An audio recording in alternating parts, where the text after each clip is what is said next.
हाँ जी, तो कैसे हो आप लोग? मैं आपका नीलेश भैया बहुत-बहुत स्वागत करता हूँ super fast classes YouTube channel पे। दोस्तों आज की इस वीडियो में हम लोग क्लास 10th वालों के लिए एक वायरल, जी हाँ मेरे दोस्त, विज्ञान का ये वायरल मॉडल पेपर है, इसको सॉल्व करेंगे बोर्ड परीक्षा 2024 के लिए, ठीक है, जिसका कोड है 824 NK।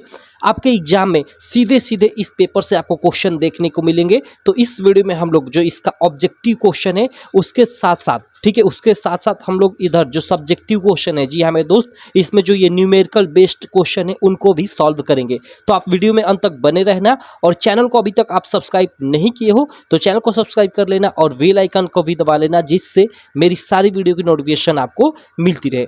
तो चलो ज़्यादा टाइम वेस्ट न करते हुए मैं इस वीडियो को शुरू करता हूँ। चलो सबसे पहले हम लोग का जो खंड अ के अंतर्गत 20 मार्क के ऑब्जेक्टिव होने वाले हैं उनको सॉल्व करते हैं, ठीक है। तो इसमें देख सकते हो जो सबसे पहला प्रश्न है वो क्या बोल रहा है कि दूरदृष्टि दोष के कारण वस्तु का प्रतिबिंब बनता है। भाई दूरदृष्टि दोष के कारण वस्तु का प्रतिबिंब कहाँ बनता है? रेटिना पर, या रेटिना से आगे, रेटिना से पीछे, या नेत्र लेंस पर। देखो नेत्र लेंस पर तो बनने का कोई मतलब ही नहीं है, और रेटिना पे बनेगा तो भाई प्रतिबिंब में तो कोई दोष ही नहीं होगा, तो यहाँ भी मतलब गलत, ये भी ऑप्शन हो जाएगा। दूरदृष्टि दोष के कारण वस्तु का जो प्रतिबिंब होता है ना वो कहाँ बनता है? तो वो रेटिना से पीछे बनता है। जैसे ये हम लोग की, मान लो फिगर में ऐसा ही बना दे रहा हूँ, ये हम लोग की रेटिना होती है पीछे, ठीक है। तो ये यहाँ से यहाँ मात्र हम लोग का हम लोग का यहाँ पे मान लो नेत्र लेंस होता है, तो यहाँ से प्रकाश आता है, तो यहाँ पे अगर डायरेक्ट यहाँ पे अगर अच्छे से एकदम रेटिना पर आ जाए तो हम लोग का एकदम कोई मतलब आंखों में दोष नहीं होता। अगर यही प्रकाश ऐसे पीछे जाकर, यहाँ से पीछे जाकर यहाँ पे मिले तो आंखों में एक दोष उत्पन्न हो जाता है, जिसे हम लोग दूरदृष्टि दोष बोलते हैं। तो दूरदृष्टि दोष के कारण वस्तु का प्रतिबिंब कहाँ बनता है? ये रेटिना के पीछे बनता है, ठीक है। तो ये रेटिना के पीछे, ये सी वाला आपका बिल्कुल राइट ऑप्शन हो जाएगा, ठीक है। और निकट दृष्टि दोष में रेटिना के यहाँ आगे बनता है। क्लियर? चलो, तो ये दो चीजें याद रखना, आपके एग्जाम में 100% ये प्रश्न पूछेगा ही पूछेगा, ठीक। चलो भाई इधर आ जाते हैं अगले प्रश्न पे। अगला प्रश्न क्या है? यहाँ पे देख सकते हो, यह प्रश्न है सेकंड नंबर कि अवतल लेंस द्वारा किसी वस्तु का बना प्रतिबिंब होता है। भाई अवतल लेंस द्वारा किसी वस्तु का बना प्रतिबिंब, आप लोग याद रखना, वो आभासी सीधा वो छोटा होता है हमेशा। आभासी सब में दिया है, सीधा सीधा, उल्टा दिया तो गलत, उल्टा दिया तो गलत, और छोटा। ओके, ये सी वाला आपका बिल्कुल राइट ऑप्शन हो जाएगा। आभासी सीधा वो छोटा, अवतल लेंस द्वारा जो किसी वस्तु का प्रतिबिंब बनता है वह इस ऑप्शन के अनुसार ये वाला सी ऑप्शन सही हो जाएगा, आभासी सीधा व छोटा, ठीक है। चलो, वेरी वेरी इंपॉर्टेंट ये सारे के सारे क्वेश्चन है, आपके एग्जाम में सेम टू सेम ऑप्शन सहित देखने को मिलेंगे। अगला प्रश्न है थर्ड नंबर वाला, ठीक है। देखो ये लेटेस्ट जो यूपी बोर्ड के द्वारा मॉडल पेपर जारी किया गया है उसमें भी ये क्वेश्चन है, ठीक है। इसको मैंने अच्छे से सॉल्व भी करा दिया है। दो चालक तार जिनके पदार्थ, ठीक है, लंबाई तथा व्यास समान है, किसी विद्युत परिपथ में पहले श्रेणी क्रम में और फिर पार्श्व क्रम में संयोजित किए जाते हैं। श्रेणी क्रम और पार्श्वक्रम संयोजन में उत्पन्न ऊष्माओं का अनुपात क्या होगा? तो वो एक संबंधी चार। कई बार इस प्रश्न को मैं सॉल्व करा चुका हूँ, बाकी चलो एक बार और इसको सॉल्व करा देता हूँ। देखो जैसे हम लोग के पास दो चालक तार हैं, जैसे ये पहला एक चालक तार है, ठीक है, एक ये दूसरा हम लोग के पास मान लो चालक तार है। इन दोनों की लंबाई भी समान है, इन दोनों का पदार्थ भी समान है, यानी अगर लोहा का ये बना है तो ये भी लोहा का बना है, और इनका व्यास यानी जो ये मोटाई है ना दोनों की वो भी समान है। तो इसलिए दोनों तारों के जो प्रतिरोध होंगे वो भी समान है। अगर इसका प्रतिरोध 3 ओम है तो इसका भी 3 ओम होगा, अगर इसका 5 ओम है तो इसका 5 ओम, यानी दोनों के प्रतिरोध समान होंगे। तो मान लो इसका प्रतिरोध R है तो इसका भी प्रतिरोध कितना होगा? R होगा। तो क्या बोला जा रहा है कि पहले इन दोनों को श्रेणी क्रम में जोड़ा जाता है और फिर पार्श्व क्रम यानी समांतर क्रम में जोड़ा जाता है। तो चलो पहले इन श्रेणी क्रम में इन दोनों को जोड़ते हैं। तो श्रेणी क्रम में जोड़ेंगे तो हम लोग का तुल्य प्रतिरोध RS लिख देता हूँ, यानी सीरीज कॉम्बिनेशन। श्रेणी कॉम्बिनेशन में जोड़ने पे हम लोग का इसका तुल्य प्रतिरोध यानी कुल प्रतिरोध कितना आता है? तो दोनों को जोड़ेंगे तो श्रेणी क्रम का फार्मूला R1, तो R1 की जगह पे R प्लस R2, और R2 की जगह पे भी R, क्योंकि दोनों का R ही होगा, दोनों का मतलब जो प्रतिरोध होगा वो समान ही होगा। तो यहाँ से हम लोग का श्रेणी क्रम में दोनों को जोड़ेंगे तो कुल प्रतिरोध 2R आ जाएगा, ठीक। और वही अगर समांतर क्रम में दोनों को जोड़ते हैं उसके बाद कह रहे हैं कि पार्श्व क्रम में भी, मतलब यहाँ पे श्रेणी क्रम के पार्श्व क्रम, श्रेणी क्रम के बाद उनको पार्श्व क्रम यानी समांतर क्रम में भी जोड़ा जाता है। तो चलो इसको समांतर क्रम में भी जोड़ लेते हैं। समांतर क्रम को 1/r P ले लेता हूँ, ठीक है, और 1/rp यानी 1/r equal to 1/r1 plus 1/r2 plus 1/r3, ये फार्मूला होता है समांतर क्रम का। तो 1/r1 की जगह पे यानी पहले तार का प्रतिरोध प्लस 1/R2, R2 के जगह पे दूसरे तार का प्रतिरोध, दूसरे तार का भी प्रतिरोध R ही होगा, पहले तार के ही बराबर होगा। ठीक है, तो यहाँ से 1/R P बराबर क्या हो जाएगा, ये ऊपर वाला जुड़ जाएगा 2 बट्टे ये आपका R हो जाएगा। तो यहाँ से हम लोग RP का मान निकालेंगे। ठीक है, तो ये RP उधर चला जाएगा और फिर ये R इधर आएगा और 2 गुणों में तो यानी ओके, यानी ये कुछ इस प्रकार हो जाएगा। चलो मैं पूरा का पूरा कर देता हूँ। R इक्वल टू हम लोग का 2 गुणे RP, ये RP उधर जाएगा। ठीक है, RP इस प्रकार हो जाएगा और फिर 2 इधर आ जाएगा तो बट्टे में हो जाएगा और फिर पूरा हम बदल देंगे, यानी वही RP का मान हम लोग का कितना आ जाएगा, R/2 आ जाएगा। ठीक है, तो देखो जब हमने दोनों तारों को श्रेणी क्रम में जोड़ा तो कुल प्रतिरोध 2R आया, और जब हमने समांतर क्रम में दोनों मतलब इन तारों को जोड़ा तो कुल प्रतिरोध R/2 आया। तो आगे क्या बोला जा रहा है, तब इनके मतलब इनको जोड़ने पे इनके बीच यहाँ पे देखो पार्श्व क्रम में संयोजित किया जाता है, तब श्रेणी क्रम और पार्श्व क्रम संयोजन में उत्पन्न ऊष्माओं का अनुपात पूछ रहा है, ऊष्मा का अनुपात पूछ रहा है। तो हीट यानी ऊष्मा का फार्मूला क्या होता है, देखो हीट ऊष्मा का फार्मूला होता है एक H equal to V²/R into T, ये फार्मूला होता है। तो मान लो ये मैं लिख लेता हूँ H1 यानी पहला तार और बटे H2 दूसरा तार, इन दोनों का अनुपात। पहले का हम लोग अगर हीट का फार्मूला देखें तो वो क्या हो जाएगा V²/R, और R का जगह पे हम लोग RS लिखते हैं क्योंकि पहले वाले का कुल प्रतिरोध। ठीक है, और इंटू टी, और बटे में यहाँ H2 के जगह पे V² बटे में यहाँ पे मैं RP ले लेता हूँ। ठीक है, क्योंकि मतलब ये समांतर क्रम वाला सेकेंड वाला है, ठीक है, नीचे वाला, तो इसलिए मैंने RP लिखा इंटू टी। अब देखो ये समय भाई समान समय के लिए जोड़े जाएंगे तो ये टी खत्म हो जाएगा, दोनों का आपका विभवांतर समान रहेगा क्योंकि एक ही पदार्थ के सब बने हुए हैं। ठीक है, तो ये भी कट जाएगा, यानी आपका H1 बटे H2 में जो अनुपात होगा वो 1/RS 1/RS होल बटा में 1/RP का होगा। ठीक, अब देखो या इसको ऐसे भी लिखा जा सकता है कि H1 बटे H2 बराबर 1/RS और ये ऊपर जाकर पलट कर गुणा हो जाएगा, यानी RP/1 कुछ इस प्रकार का हो जाएगा। अब चलो मान रख लेते हैं 1/RS का मान, RS का मान यानी श्रेणी क्रम में जोड़ने पे कुल हम लोग का जो प्रतिरोध आ रहा था वो 2R आ रहा था, तो यहाँ हम लोग 2R रख लेंगे। ठीक, और गुणे RP का मान कितना आ रहा था भाई, यानी समांतर क्रम में जोड़ने पे कुल प्रतिरोध वो R/2 आ रहा था, तो यहाँ हम लोग रखेंगे R/2 और बट्टे में 1 है तो बट्टे में 1। ठीक, अब इसका हम लोग अंश एक है तो हर एक मान मतलब एक मान सकते हैं ऐसे। ठीक है, कोई दिक्कत नहीं। अब ये क्या हो जाएगा 1/2R गुणे ये देखो R/2 और ये ऊपर जाकर गुणे 1/1 हो जाएगा, यानी इसका तो कोई मतलब नहीं। अब देखो ये R से R खत्म, ये ऊपर का गुणा तो 1 और नीचे का ये 2 का 4, यानी 1/4, यानी अनुपात कितना है 1 संबंधे 4, यानी H1 संबंधे H2 H1 संबंधे H2 यानी पहले तार के द्वारा पहले तार के द्वारा उत्पन्न ऊष्मा और दूसरे तार के द्वारा उत्पन्न ऊष्मा का जो अनुपात होगा वो 1 संबंधे 4 होगा। ठीक, तो ये इस तरह से आप पूरा का पूरा ये निकालोगे। अगर आपके सब्जेक्टिव क्वेश्चन में भी आ जाता है, ये कभी 4 मार्क में पूछा जा सकता है, 4 मार्क में ये प्रश्न पूछा जा सकता है, काफ़ी इंपॉर्टेंट प्रश्न है, पता नहीं क्यों ये ऑब्जेक्टिव में डाल दिया। चलो कोई दिक्कत नहीं, तो ये 1 संबंधे 4 आपको पता चल गया कैसे आ रहा है इसका आंसर। ठीक, चलो अब हम लोग इसका अगला 4th नंबर प्रश्न कर लेते हैं। यह क्या है कि बिजली के बल्ब का तंतु यानी वही फिलामेंट बना होता है। ओके, बिजली के बल्ब का जो तंतु यानी फिलामेंट जो होता है वो तंतु यानी फिलामेंट वो किसका बना होता है, नाइक्रोम का, स्टील का, टीन का या टंगस्टन का। ये हम लोग का 4 ऑप्शन है क्वेश्चन नंबर 4 के लिए, तो सही ऑप्शन इसका डी वाला हो जाएगा, टंगस्टन का। ओके, अगला प्रश्न है 5वां कि अंतरिक्ष यात्रियों को आकाश दिखाई देता है। अंतरिक्ष यात्रियों को आकाश कैसा दिखाई देता है भाई।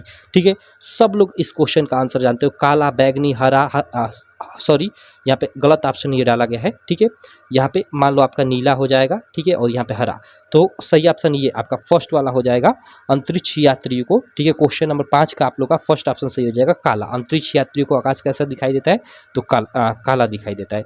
प्रश्न संख्या 6 है कि एक उत्तल दर्पण की फोकस दूरी होगी जिसकी वक्रता त्रिज्या 32 सेंटीमीटर है। अब देखो वक्रता त्रिज्या 32 सेंटीमीटर थे, उसकी फोकस दूरी कितनी होगी भाई, ये मतलब सीधे सीधे ये फार्मूला बेस्ड क्वेश्चन है। ठीक है, तो ये आपका सीधा उसका आधा हो जाएगा। ठीक है, वक्रता त्रिज्या अगर 32 है तो फोकस दूरी उसकी आधी हो जाएगी। ठीक, ये 16 क्योंकि F इक्वल टू क्या होता है R/2। ठीक है, और R का मान हमें दिया है 32 और बटे 2 ये हो जाएगा, तो ये आपका 16 हो जाएगा, सिंपल, तो 16 सेंटीमीटर। अब चलो यहाँ पे 7वां प्रश्न है कि ओम के नियम के अनुसार धारा और विभवांतर, धारा व विभवांतर में ग्राफ होगा। ओके, देखो ओम के नियम के अनुसार धारा व विभवांतर में जो ग्राफ होता है ना, वो एक यहाँ पे बीच में वो एक मतलब सरल रेखा प्राप्त होता है। ठीक है, मान लो एक आई है और एक आपका भी है, तो ये जो मतलब इसके बीच मान लो आपका मतलब ग्राफ बनेगा, वो एक सरल रेखा का ग्राफ प्राप्त होता है। इसका पूरा का पूरा मतलब 6 मार्क में पूछा भी जाता है प्रश्न, तो आप इसका तैयार कर लेना। मैं आपको बताऊंगा ओम का नियम पूरा मतलब सत्यापन सहित 6 मार्क में पूछा जाता है। तो एक सरल रेखा प्राप्त होता है। ओम के नियम के अनुसार धारा व विभवांतर में ग्राफ जो होता है एक सरल रेखा का प्राप्त होता है। तो ये ए वाला ऑप्शन बिल्कुल राइट हो जाएगा। तो इस प्रकार हमने ये उपखंड क के, ठीक है, यानी फिजिक्स वाले पार्ट के हमने 7 ऑब्जेक्टिव कर लिया। अब चलो उपखंड ख के अंतर्गत चलते हैं। इसमें देखो ये केमिस्ट्री वाले पार्ट से है। चलो तो इसको देखते हैं। पहला इसमें इसका पहला और एक तरह से सातों के बाद ये 8वां प्रश्न है क्या कि निम्नलिखित में से कौन सा तत्व अम्ल के साथ संयोग करके हाइड्रोजन गैस निकालता है। ओके, क्लोरीन, तांबा, जस्ता या सल्फर। ठीक है, ये प्रश्न संख्या हम लोग की 8 है।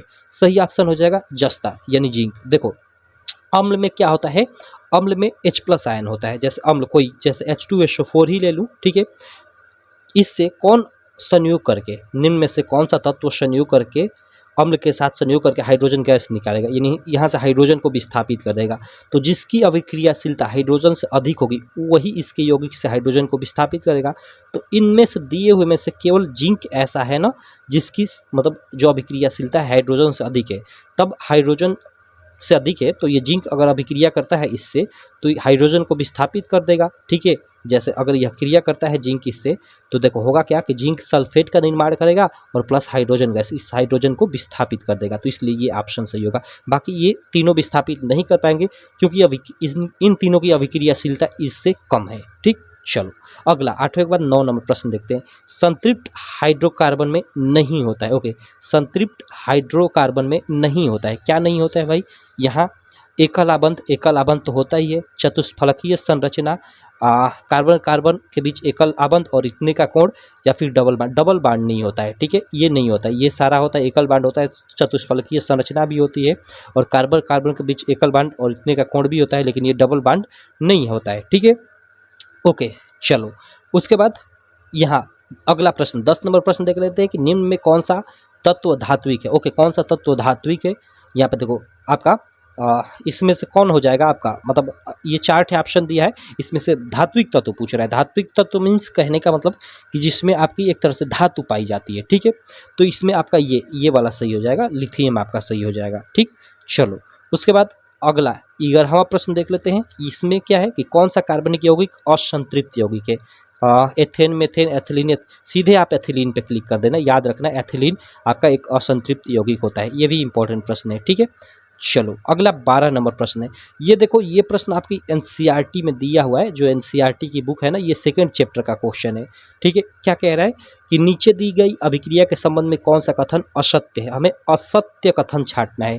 ठीक है, इस यहाँ पे ध्यान देना है। और ये अभिक्रिया दी हुई है और इससे रिलेटेड ये कथन दिया हुआ है और इसके लिए ये ऑप्शन दिया हुआ है।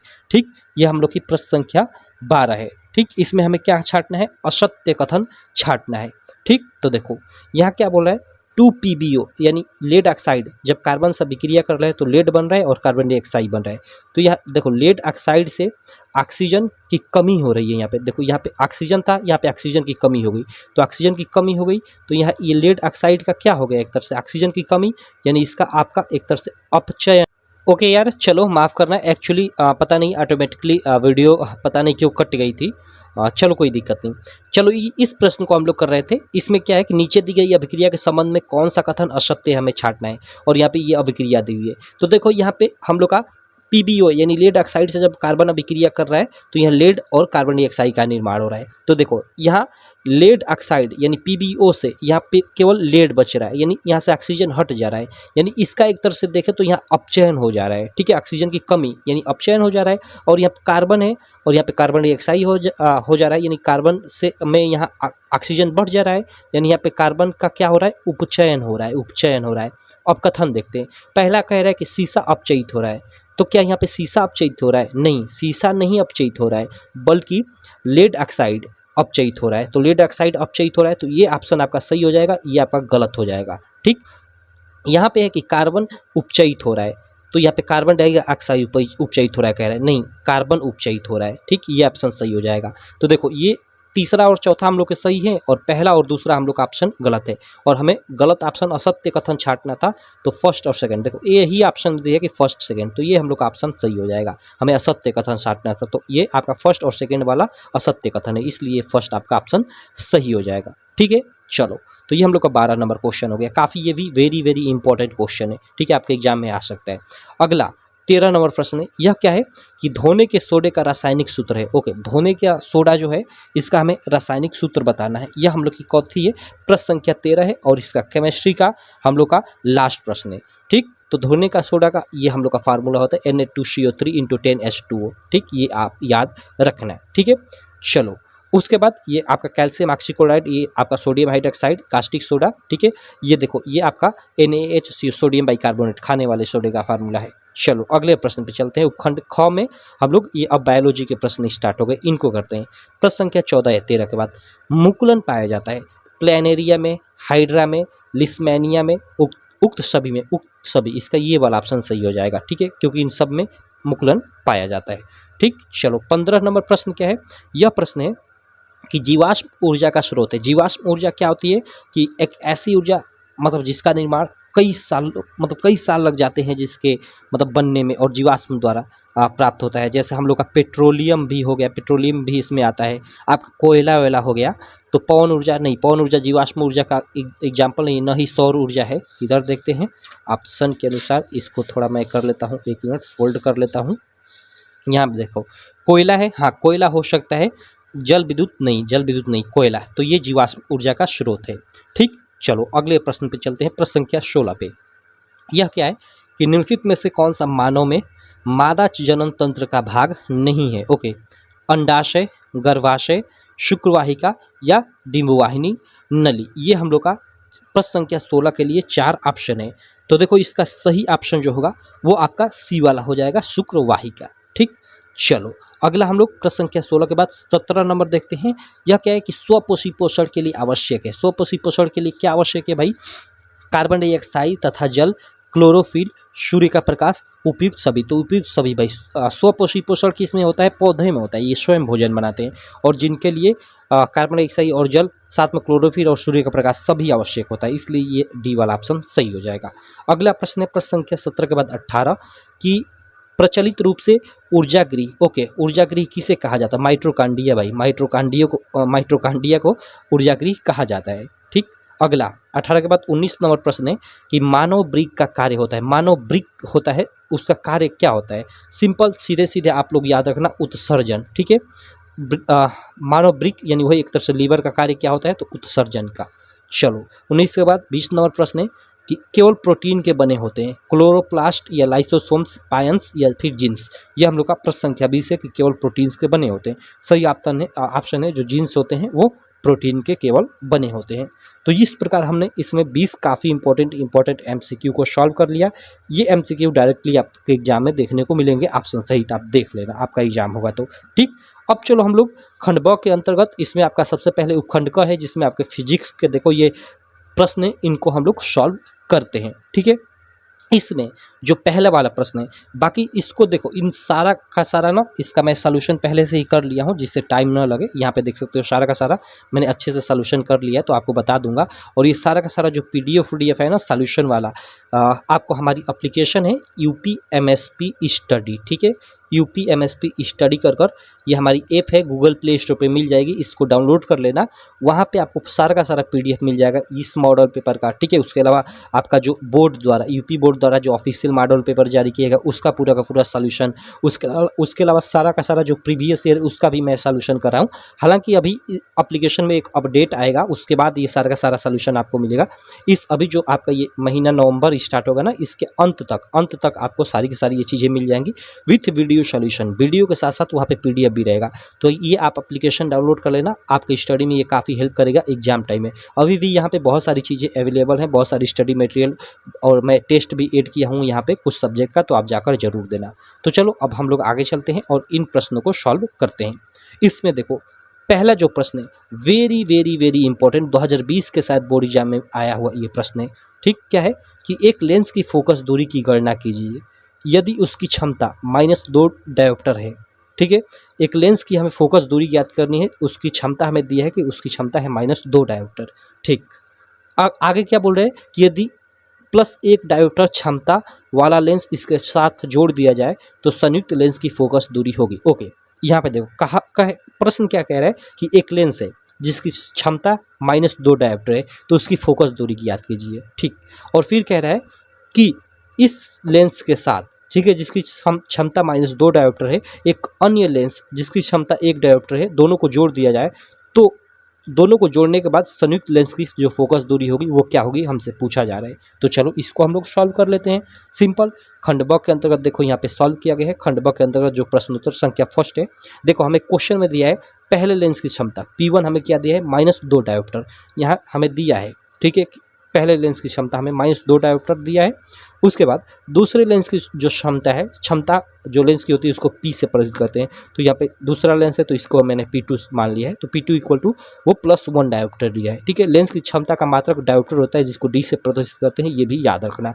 पूछा जाता है ऑब्जेक्टिव में, आपसे पूछा जा सकता है कि लेंस की क्षमता का मात्रक है तो डायोप्टर। ठीक, अब देखो, अब हमें पहले लेंस की क्षमता हमें मालूम है, तो भाई हम लोग लेंस की क्षमता का फार्मूला जो होता है P = 100/f। ठीक है, जहाँ ये आपका सेंटीमीटर में होता है। ठीक है, ये सेंटीमीटर में होता है और यहाँ पे मतलब ये 1 रखते हैं तो वो मीटर में हो जाता है। तो 100/f और ये पूरा का पूरा सेंटीमीटर में होना चाहिए। तो f का मान भी आप सेंटीमीटर में लोगे। ठीक, तो पहले लेंस की हमें क्षमता मालूम है -2 डायोप्टर, तो फार्मूले के अनुसार इसलिए हम बोल सकते हैं कि पहले लेंस की फोकस दूरी f1 = 100/p। ये कहाँ से फार्मूला है, तो देखो लेंस की क्षमता P = क्या होता है, 100/f होता है। तो यहाँ से f इधर जाएगा तो P यहाँ पे आ जाएगा, यानी वही f = 100/p हो जाएगा। क्लियर, तो पहले लेंस की फोकस दूरी f1 बराबर वो क्या हो जाएगी, 100/p।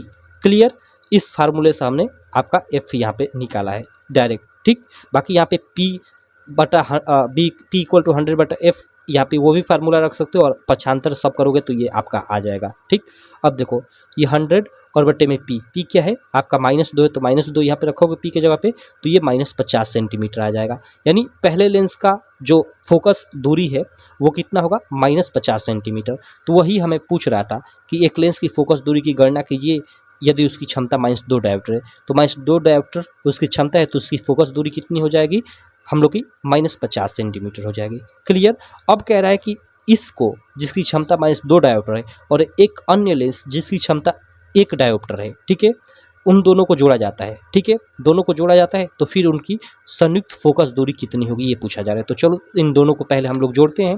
तो यहाँ पे देखो दोनों लेंसों को जोड़ने पे क्षमता P = पहले लेंस की क्षमता P1 और दूसरे लेंस की क्षमता P2, इन दोनों को जोड़ते हैं तो P = पहले लेंस की क्षमता -2 और दूसरे की +1 जो हमें यहाँ पे दिया था, दोनों को हमने जोड़ लिया। तो यहाँ P का मान हम लोग का कितना आया, यानी दोनों लेंसों को जोड़ने के बाद हम लोग का जो क्षमता आया वो -1 डायोप्टर आया। क्लियर है, अब देखो -1 डायोप्टर हम लोग की क्या है, संयुक्त लेंस की क्षमता। तब हम लोग संयुक्त लेंस की फोकस दूरी निकाल लेंगे, f = वो क्या हो जाएगा, 100/p। तो 100/p के जगह पे हम लोग संयुक्त लेंस की क्षमता रखेंगे। तो संयुक्त लेंस की क्षमता -1, तो -1 रख देंगे, तो यहाँ भाग देंगे तो वो हम लोग का -100 यानी -100 ही प्राप्त होगा। तो संयुक्त लेंस की फोकस दूरी -100 सेंटीमीटर हो जाएगी। तो एक ये आंसर हुआ और एक ये आंसर हुआ। ठीक, तो इस प्रकार इस प्रश्न को आप करते हो तो आपको 4 मार्क मिलेगा। काफ़ी इंपॉर्टेंट प्रश्न था। ठीक है, वेरी वेरी इंपॉर्टेंट प्रश्न था, तो इसको आप क्लियर कर लेना। ठीक है, न्यूमेरिकल बेस्ड ये क्वेश्चन था। चलो आशा करता हूँ आपको समझ में आ गया होगा। अगले प्रश्न पे चलते हैं। अगला प्रश्न क्या है, यहाँ पे देख सकते हो ये भी न्यूमेरिकल बेस्ड है आप लोग का। ठीक है, 4 मार्क का यह प्रश्न है कि 15 सेंटीमीटर फोकस दूरी के। ओके यार, चलो माफ़ करना थोड़ा, एक्चुअली मुझे अर्जेंट कहीं जाना पड़ रहा है, तो अभी मैंने ये एक क्वेश्चन सॉल्व कर दिया है वर्णनात्मक प्रश्न का, और इसमें से आपका ये वाला जो प्रश्न इसको मैंने आधा सॉल्व किया था। तो चलो कोई दिक्कत नहीं, मैं नेक्स्ट वीडियो में ना अब इससे आगे के सारे प्रश्नों को सॉल्व करूंगा। ठीक है, अगले वीडियो में। तो चलो अभी के लिए इतना ही। आप देख लो, ये एक न्यूमेरिकल हमने 4 मार्क का सॉल्व किया और साथ में हमने 20 ये MCQ सॉल्व किया। इनको आप क्लियर कर लेना और साथ ही हमारी एप्लीकेशन को भी डाउनलोड कर लेना। चलो मैं आपसे मिलता हूँ नेक्स्ट वीडियो में, तब तक के लिए थैंक यू।